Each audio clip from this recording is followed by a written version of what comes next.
Well, this is a great story because we're going to be talking about a local high-tech entrepreneur who decided to change directions and get involved with something that many of us are going to be thinking about throughout our lifetimes. As we grow older, we want to stay at home longer, but how can we do that? Well, Comfort Keepers Ottawa helps people do that, and we are joined by John Kelly, the new partner at Comfort Keepers Ottawa. John, welcome to the show. Great to have you here. And Shari Westman, co-founder of Comfort Keepers Ottawa.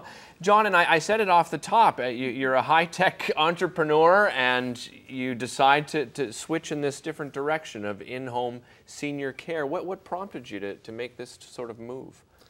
Well, I think part of it was having the opportunity to learn about Comfort Keepers and meet Shari and her husband Dean, who were the founders of the Ottawa franchise. And when I saw what they were doing, it really was a worthwhile cause. And not to say that I've never had a worthwhile cause in my business lifetime, but this, as I was mentioning earlier to some people, this is the first time that I've been involved in a company that is doing real good in the community that everyone has an interest in.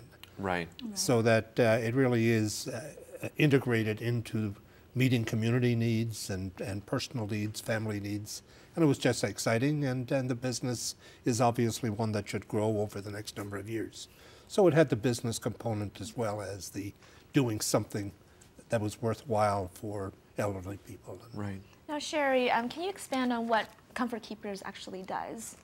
Yeah, at Comfort Keepers, our goal is primarily to work with an aging population to help them remain as independent as they can be at home, wherever home is, to offer peace of mind to their adult children, and to connect with the community to alleviate some of the pressures that early or unnecessary hospitalization can have. So really just offering home support, home care, light housekeeping, meal preparation, personal care, whatever it is the individual client requires to live a little bit more on their own terms at home. And that really is, I mean, one of your philosophies is letting them stay in their comfort zone, as you will, and it's very interactive. I think, you know, it's not a case of just the person coming in and doing all the work. Can you explain that philosophy a little? Yeah, Shari? living in the comfort zone means seniors want to stay at home. You know, it's very difficult to plan for what it's like to be 85 and to know what that feels like. Right. But generally, when you talk to an elderly person, they want to stay at home. But really, you have to ask, what does that mean to age independently at home? Seniors fall, they can mismanage their medications, they might not eat well, and little tiny things can lead to a loss of independence. So interactive caregiving helps seniors to live at home by not doing things for them, but doing things with them that offers that independence, remaining mobile, helping to make your own meal, helping to do your own laundry, again, not doing it for the person, but with them in a way that's very meaningful and independent. Right, it's very empowering as well for the seniors too. What about the families then, the impact that it has on families? Because we hear about how, you know, baby boomers now, they're the sandwich generation, right? They have to take care of their own children, and now they're worried about taking care of their own parents and seeing if they can make ends meet. So what does that mean for the families that you're involved with? Well, that's a great question because we spend a lot of time talking to families on the phone, and it's fascinating. This is something that John and I come up with, hear about a lot on when we're talking to people, is that people are enjoying the opportunity to talk about living independently with their family members. Right. Yeah, and John, that probably was something, because I mean, you've been a part of the community for a long time. You love the idea of this mix of business and community. Was that something that was really attractive for you? Yeah, very much so. That actually, an anecdote as to when I was considering getting involved with Shari and Dean in Comfort Keepers, I was having dinner with someone that I only know business-wise, but he was telling me about the degree of difficulty he had. His father was in a retirement home. He was in his late 80s, and how his father was very unhappy, and he was very unhappy.